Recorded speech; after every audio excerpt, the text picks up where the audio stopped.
Welcome back to the Deep Dive, where we dive deep into your source material and squeeze every last drop of fascinating insight out of it. Love it. So today we're cracking the code on MrBeast's YouTube empire. Oh, yeah. We've got this fascinating document that you sent over, a guide to succeeding at MrBeast-Productions. Yeah, it's incredible. And it really is like getting a backstage pass to one of the biggest shows on the internet, wouldn't you say? Absolutely. It's like a window into his entire creative process. So our mission, should we choose to accept it? And I think we should. Always. Is to break down MrBeast's secret sauce for creating viral content.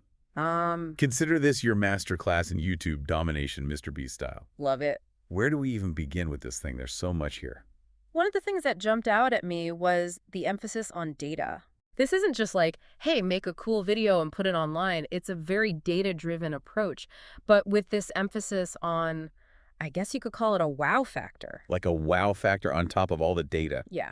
MrBeast talks about spending thousands of hours, and I mean thousands of hours, studying viewer behavior. Thousands of hours. Yeah, thousands. I mean, imagine what else you could do at that time. Yeah. But it really speaks to his dedication. It's like, this is a numbers game. He knows that. Yeah. But you got to make those numbers count. Absolutely. It's not just throwing stuff at the wall and seeing what sticks. This is very calculated. Very strategic. But, and this is where the wow factor comes in, he's not afraid to just go out there and do something completely unexpected. Right. Something that makes you stop scrolling. Exactly. And Yeah. I think that's what really sets him apart. He's got that down to a science, for sure. And to pull that off, you need a team that's just as passionate as you are. Oh, 100%. Speaking of teams, this document talks about the importance of what he calls A players. Right. He's very specific about the kind of people he wants to work with. What does he look for? What makes an A player in the MrBeast world? He's looking for people who, for lack of a better term, live and breathe YouTube.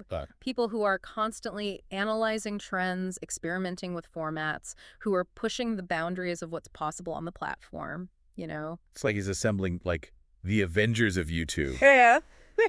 But instead of saving the world, they're creating content that's watched by millions. I love it. It's a good analogy. And you know what's interesting? He's very open about his belief that YouTube is the future of entertainment.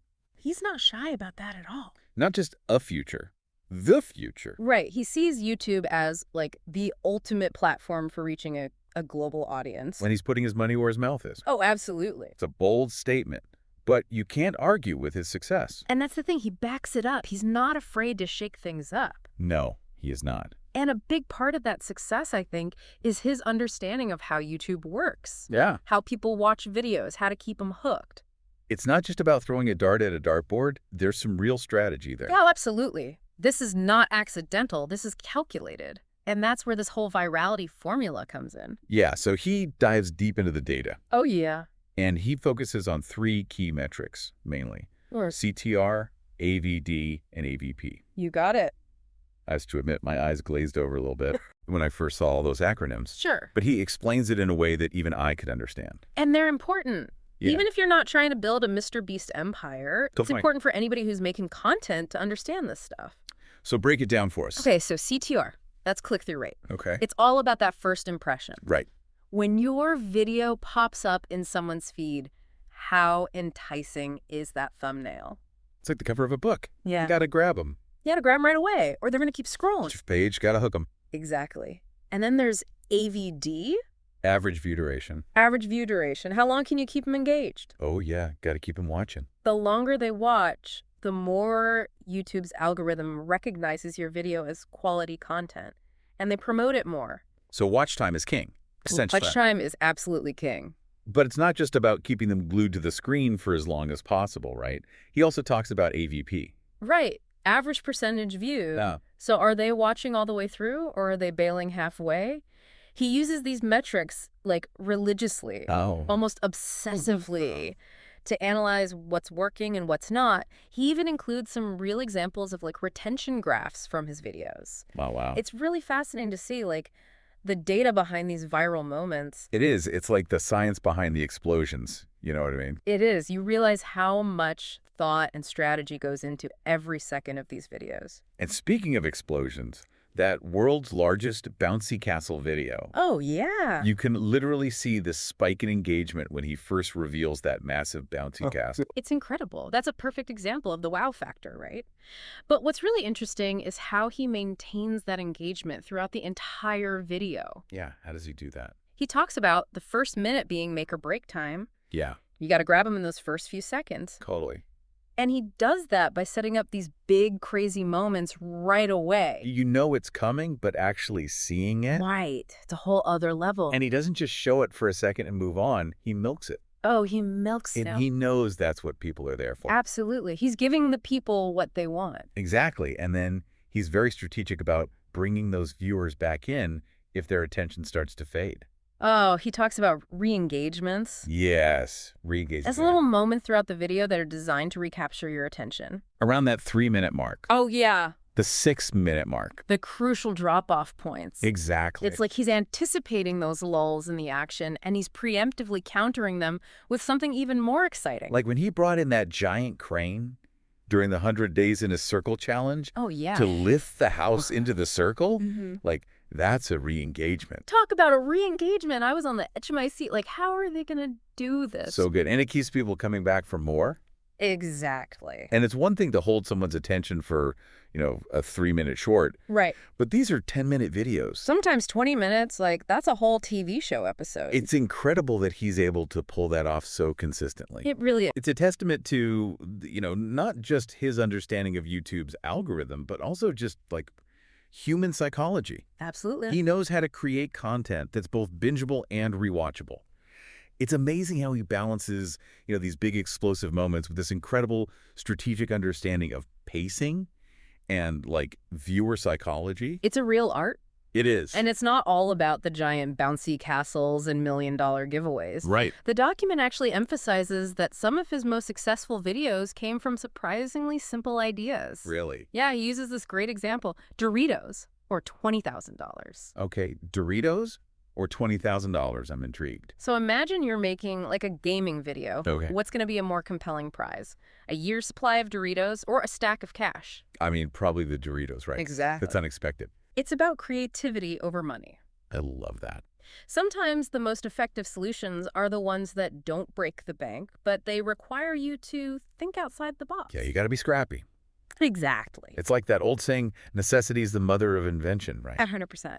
When you're forced to be resourceful, you come up with some of your most creative solutions. Absolutely. And speaking of resourcefulness, this document really emphasizes the importance of what he calls critical components. Oh, yeah, the make or break element. The essential elements. Yeah. And he has this, like, no excuses attitude about getting them right. He's relentless when it comes to that stuff. What does that look like in practice? If something is crucial to the video, he will move heaven and earth to make it happen. Wow. He talks about having backup plans for his backup plans. It's like he's playing chess while everyone else is playing checkers. 100%. He's thinking 10 steps ahead. So strategic. Always anticipating problems before they even arise. And that extends to his, like, scheduling and workflow as well. Oh, yeah. He's constantly working on multiple videos simultaneously. At the same time. Oh, yeah. He compares it to, like, avoiding bottlenecks in a production line.